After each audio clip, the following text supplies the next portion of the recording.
Hello my dear student, আজ তোমাদের জন্য একটা গুরুত্বপূর্ণ ভিডিও নিয়ে আসলাম। আশা করি বুঝতে পারবা। আজকের ভিডিওর বিষয় হচ্ছে অ্যাফারমেটিভ টু নেগেটিভ। অ্যাফারমেটিভ থেকে কিভাবে আমরা নেগেটিভ করতে পারি তারই একটা গুরুত্বপূর্ণ রুলস তোমাদের সামনে আমি আজকে উপস্থাপন করব। আশা করি বুঝতে পারবা। দেখো, আজকের রুলসের বিষয় হচ্ছে অনলি বা অ্যালোন।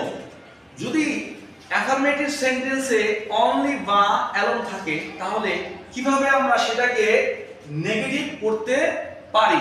এখানে দেখো, আমি তিনটা নিয়ম আমি তোমাদের সামনে উঠে রাখছি। অনলি বা অ্যালোন এরপরে যদি কোনো পারসন থাকে, পারসন মানে কি ব্যক্তি থাকে, যেমন অনলি ফাদার, মাদার, আল্লাহ, তারপর খোদা বা গড, এরকম যদি থাকে তাহলে তার পরিবর্তে কি বসবে? এই দেখো, অনলি বা অ্যালোনের পরিবর্তে যদি পারসন থাকে তাহলে এর পরিবর্তে হবে নান বাট। কি হবে? None but. দেখো, একটা উদাহরণ আমি এখানে দিয়ে রাখছি। অনলি আল্লাহ ক্যান হেল্প আস। শুধুমাত্র আল্লাহ আমাদের কি করতে পারে?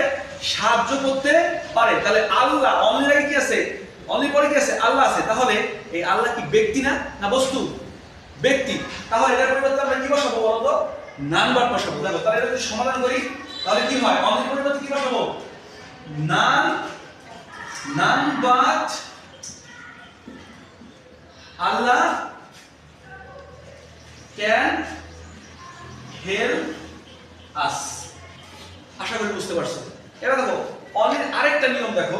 অনলি বা অ্যালোনের পরে যদি থিংস থাকে, থিংস মানে কি? থিংস মানে হচ্ছে বস্তু। তাহলে কি হবে? সেক্ষেত্রে বস্তু বলতে আমি তোমাদের কয়েকটা উদাহরণ দিয়ে রাখছি। যদি সুইট হয়, তো সুইট কি একটা বস্তু না? মিট হলো কি? মাংস, এটা কি একটা বস্তু? সুগার মানে চিনি। তারপরে আইসক্রিম মানে কি? আইসক্রিম মানে তো আইসক্রিম। এবার দেখো, এবার আমরা একটা উদাহরণ দিতে পারি। এটা একটা উদাহরণ দিয়ে রাখছি। She likes only sweet. She likes only sweet. সে মিষ্টি পছন্দ করে। তাহলে এই দেখো, অনলির পরে কি আছে? সুইট আছে। সুইটটা কি? মিষ্টি না? আর যেহেতু এই মিষ্টিটা কি একটা বস্তু, আমি এখানে বলতে চাইছিলাম যে অনলি বা অ্যালোনের পরে যদি কোনো বস্তু থাকে তাহলে হবে কি? Nothing but. কি হবে? Nothing but. তাহলে এটা আমরা সমাধান করি। শি লাইকস, অনলি পরিবর্তে কি হবে? Nothing but sweet. আমি এটা কি অর্থ দাঁড়ালো জানো? সে শুধুমাত্র কি পছন্দ করে? মিষ্টি পছন্দ করে। তার মানে এটা যখন আমরা নেগেটিভ করলাম তখন এর অর্থ দাঁড়ালো সে মিষ্টি ছাড়া কিছুই পছন্দ করে না। তার মানে কি? সে শুধু মিষ্টি পছন্দ করে। আশা করি বুঝতে পারছো। এবার দেখো, পরের আরেক লাস্ট নিয়মটা দেখো। অনলি বা অ্যালোনের পরে যদি নাম্বার থাকে, কি থাকে? নাম্বার মানে কি? সংখ্যা। আর সংখ্যা বলতে আমরা কি বুঝি? 1 2 3 4 5 6 7 8 9 10 এগুলা। যদি অনলি পরে এই সংখ্যা থাকে তাহলে তার পরিবর্তে হবে কি? নট মোর দেন। ঠিক আছে? যেমন এখানে একটা উদাহরণ দিয়ে রাখছি দেখো। She is only 10। সে কত? 10। তাহলে এটাকে আমরা কি লিখতে পারি?